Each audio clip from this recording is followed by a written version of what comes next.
we're moving into the new era of spirituality, and we're no longer being driven by the same types of teachings. We're no longer being driven by the same types of relationships with teachers. In fact, we're moving away from the guru paradigm altogether.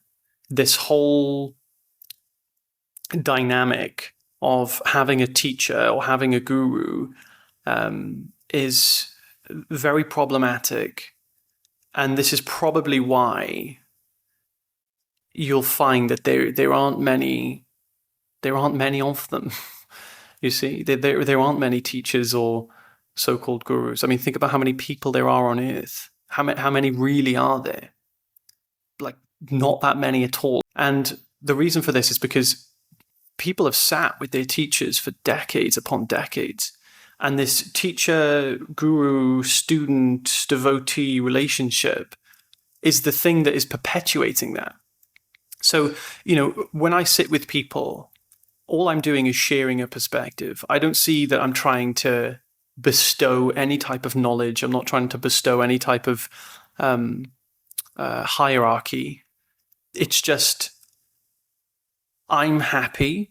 If you want to be happy, just listen to what I've done. I can share with you the path that I've taken. I can share my love of truth. And maybe you'll like to listen to that, right? That's the place that I come from. I couldn't care less if people think I'm right. I couldn't care less if people think I'm wrong. People trying to, argue with me in YouTube comments about the metaphysical specificity, if that's even a word, of the thing that I've said. I couldn't care less, you see. I don't care about being right or wrong. I just know that the way that I see life is very beneficial, and if you like that, then you can listen to it. If you don't like it, you just don't listen to it. It's a free planet, you see. That's the attitude.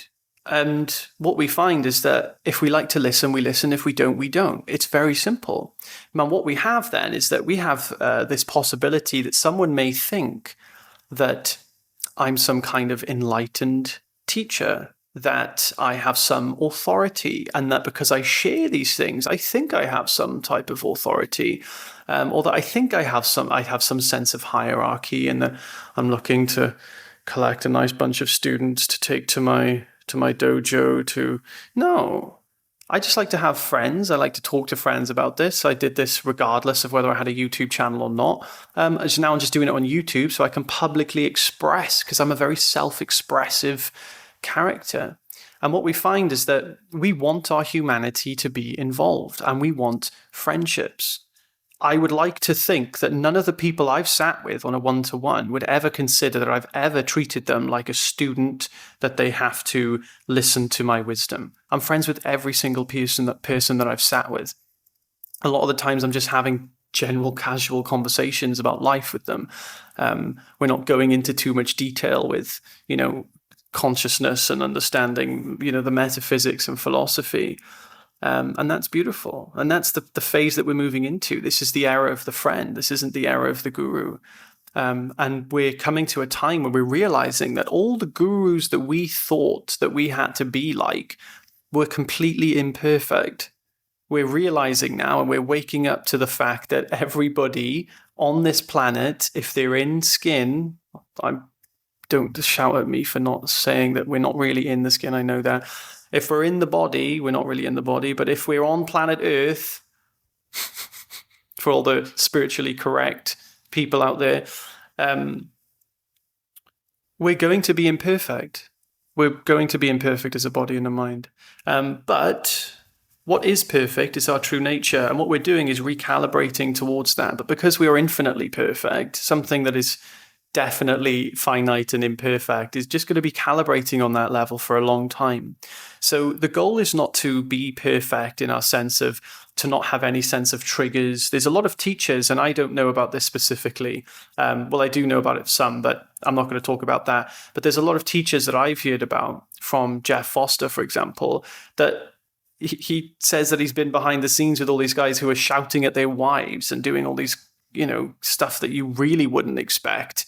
a teacher to be doing. And part of me doesn't agree with doing that either. But who's to say when one's unconditionally happy? I don't know. I just know from my experience, these aren't the things that I personally do. But there might be other things that you might think are imperfect that I do.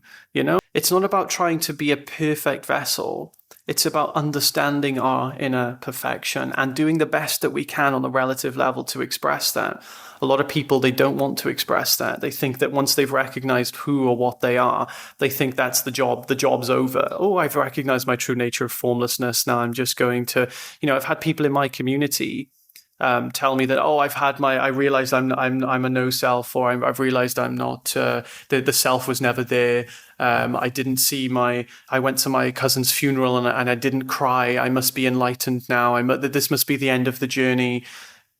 Absolutely not. We should never like qualify our depth of understanding based on whether we cry over someone's death. Right? It's just really not a good direction to go in, because we're still state seeking at that stage. We're saying, oh, my state was this when this happened. This is the condition. And this is the other condition. It's still very conditionally based. So we want to be able to actually love life. Like, we want to be able to thrive in all of the human stuff. If we're not expressing the human stuff, we need to recheck what we're doing. So this is an era for embodied humans, not embodied enlightened beings. They were never a thing. They have never been a thing. We used to think they were a thing, but the people who were supposedly the enlightened being was never saying that. And if they were, I would double check what the fuck they were talking about, because that's not legit from my point of view. So we're at a stage where this is where we are transitioning from, is this dependency on teachers and things. And yes, I'll still talk about this stuff because I love to do it, because this is what my expression, just like I make music, just like I play games, just like I climb trees. It's just a natural expression that I like to do. And that doesn't take away the fact that I'm still learning. My sister's death.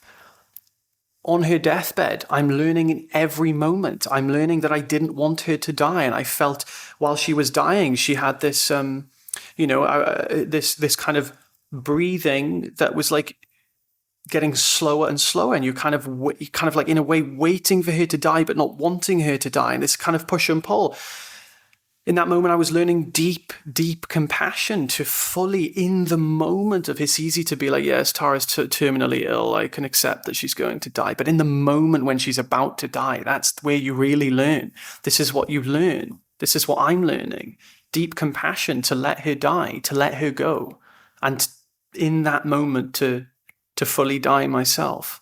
You see, to take a deeper death, to find another plank to jump off, And we'll find deeper and deeper layers of this throughout our lives. So we'll constantly be learning. This is true humility, is to admit our imperfections, not to strive to show everyone our perfections, to strive to show everyone how we can relate. This is the new era of spirituality, and it starts with you. Why? Because you are going to be the one to qualify these people.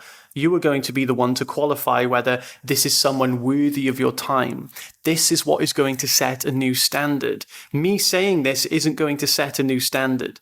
I'm sharing this message so that it can help trigger a trajectory of a new standard, even if this meets 1,000 people, one person. If this message is fully understood, then I believe I've done my job. So this is what we need to do, is to see that it starts with the individual who is giving their time and energy to these people, and to set a new standard of what is now the meta, the most effective, I can't remember the term for it, but the most effective way of essentially bringing people to unconditional happiness and to love and to truth. Because if the path doesn't end in love, if the path ends in love doesn't really matter, love is a part of the illusion, love is a part of the game, oh golly gumdrops, that's not a good place to be. If it doesn't end in love, laughter, humility, friendship, I honestly don't know why you would even bother the path to being. It would, yeah. So I hope this message was received well. I hope you understand, guys, what I'm saying. And thank you so much for listening. I have a free community and I also have a retreat ending happening at the end of the year. So if you'd like to check that out, I'd love to have you there. Have an amazing day, guys. Take care.